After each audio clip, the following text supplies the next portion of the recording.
માસી, તમે મારી ઉપર શંકા કરો છો? અરે હું રાકેશને મારા સગા ભાઈ કરતાં પણ વધારે પ્રેમ કરું છું અને એની સાથે ખોટું કરવાનું સપનામાં પણ ન વિચારી શકું. ચિરાગ, ઇન્સ્પેક્ટરે જે કહ્યું એ સાચી વાત છે? તું સોના પર કસ્ટમની ડ્યુટી નથી ભરતો? ચિરાગ, તું આવી બેદરકારી કેવી રીતે કરી શકે? મોટી બા, તમે ચિરાગને ન બોલો. આમાં ચિરાગનો કોઈ જ વાંક નહોતો. આ બધો જ આઈડિયા મારો હતો. જ્યારે ચિરાગે મને કહ્યું કે મીરાબેનને આ બધી વાતની ખબર પડી ગઈ છે, એટલે મેં ચિરાગને કહ્યું કે હવે આપણે ખોટું નહીં કરીએ, આપણે ઇમ્પોર્ટ ડ્યુટી ભરી દઈએ. મોટી બા, ગાયત્રી માસી, તમે લોકો પૂછી રહ્યા હતા ને કે હું સર્વન્ટ ક્વાર્ટર્સમાં શું કરી રહ્યો હતો? હું બસ આ જ કામેથી ગયો હતો. બાકી રાકેશ જોડે ખોટું કરવાનું હું વિચારી પણ ના શકું. અને મીરા કાકી તો મારા મમ્મી જેવા છે. મને ચિરાગની વાત ઉપર પૂરેપૂરો વિશ્વાસ છે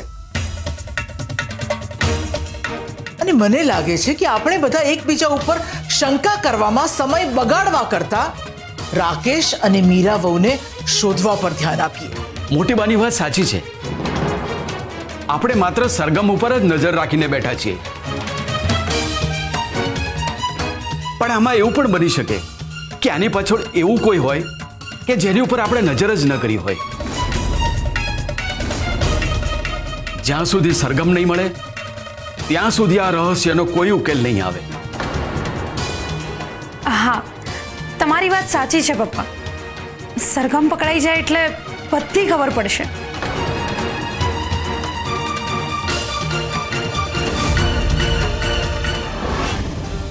મોટી ભાઈ મારી સાથે ખરેખર ધક્કો કર્યો.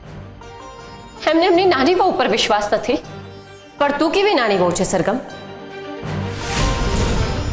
તને તારા મોટી બા ઉપર જ વિશ્વાસ નથી? બની શકે ને કે એમણે આ બધું કોઈ દબાણમાં આવીને કર્યું હોય, કોઈ મજબૂરીમાં કર્યું હોય. માન્યું કે એમને આ બધું દબાણમાં આવીને કર્યું હશે, કોઈ મજબૂરી હશે. પણ એ મને માનસિક રીતે બીમાર સમજે છે. એનું શું? આખું જગત મને ખોટી સમજે, પણ જેને હું મારું જગત સમજુ છું એ જ મને ખોટી સમજે તો હું શું કરું? તો એક અનાથ છોકરી હતી. જ્યારે તું લગ્ન કરીને ઘરમાં આવી ત્યારે મોટી બા તારી સામું પણ જોવા નહોતા માંગતા. પણ સમય જતા એમણે તને પોતાની દીકરી બનાવી અને એક દીકરી તરીકેનો પ્રેમ પણ આપ્યો છે ને. અને એ જ દીકરી ઉપર હવે એમને વિશ્વાસ નથી રહ્યો. વિશ્વાસની વાત જ ના હોય સરગમ. જો એવું જ હોત તો અત્યાર સુધી બિનશરતી રીતે તારી પડખે ઊભા જ ના રહ્યા હોત ને. અને જો આ પરિસ્થિતિમાં એમનો વિશ્વાસ થોડો ડગમગ્યો પણ હોય તો તારે એમને ફરીથી તારા ઉપર વિશ્વાસ અપાવવો પડશે. તારી નિર્દોષતાને સાબિત કરવી પડશે. અને અહીંયા બેઠા બેઠા કશું જ નથી થવાનું, પણ તારે સાચા ગુનેગાર સુધી પહોંચવું પડશે. અને એના માટે હવે સત્યનો માર્ગ તારે જાતે જ કંડારવો પડશે.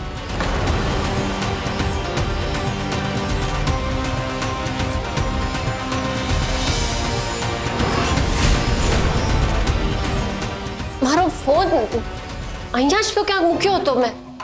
ક્યાં જતો રહ્યો? આરવ, તમે ક્યાં જતા રહ્યા હતા? મને બહુ જ ટેન્શન થઈ ગયું હતું. શું થયું?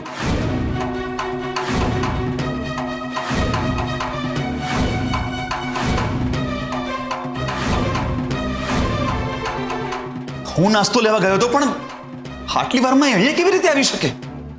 આ જગ્યા વિશે એને ક્યાંથી ખબર પડી? એ બધું તો ખબર નહીં, પણ મારે અત્યારે સૌથી પહેલા મોટી બા સાથે ગમે તેમ કરીને વાત કરવી પડશે.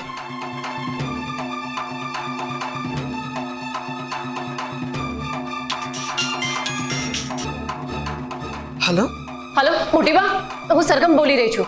સરગમ, ક્યાં છે તું? બહુ ચિંતા થાય છે બેટા તારી.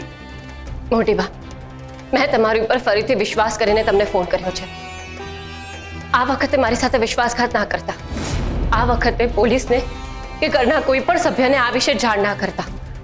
મારે તમારી સાથે બહુ જ ઇમ્પોર્ટન્ટ વાત કરવી છે. સરગમ, પહેલા તો તું જે આ કરી રહી છે ને બેટા, એ બંધ કરી દે. અને આ શું થયું છે? મોટી બા, બધું જે થઈ રહ્યું છે હું નથી કરી રહી. કોઈ છે જે બહુ જ ખતરનાક રમત રમી રહ્યું છે અને હવે તમારી પાછળ પડી ગયો છે. અને એટલા માટે જ આપણું મળવું બહુ જ જરૂરી છે. હા હા, બોલ ને, ક્યાં મળવું છે? બોલ. આપણે 2 કલાકમાં અંબે માતાના મંદિર પાસે મળીએ.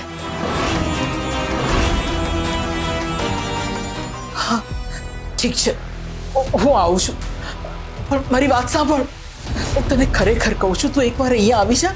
આપણે મળીને બધું સરખું કરી દઈશું બેટા. સરગમ, એકવાર તું બસ ઘરે આવી જા બેટા. મોટી બા પ્લીઝ, આ વખતે મને તમારી વાતોમાં ફસાવવાનો પ્રયત્ન ના કરતા. જો તમને મારા માટે જરા પણ લાગણી હોય ને, તો આ વખતે આની જાણ કોઈ દેશ ના કરતા. નહીં તો હવે તમે તમારી આ સરગમનું મારેલું મોઢું જોશો. ચૂપ સરગમ. આવું બીજી વાર બોલતી નહીં તું. હું આવું છું તને મળવા ને હું કોઈને નહીં કહું. હું આવી રહી છું તને મળવા. સરગમ, હલો. હારો, આપણે ગમે તેમ કરીને મોટી બાને અહીંયા લઈ આવવા પડશે. જ્યાં સુધી આ રહસ્ય ખુલ્લું ના થઈ જાય ત્યાં સુધી એમનું કુંદન નિવાસમાં રહેવું બિલકુલ સેફ નથી. બુધવારે રીતે તો ગુમાવી ચૂકી છું. હવે હું બીજા કોઈને નહીં ગુમાવી શકું. તું ચિંતા નહીં કર, હું કંઈક કરું છું.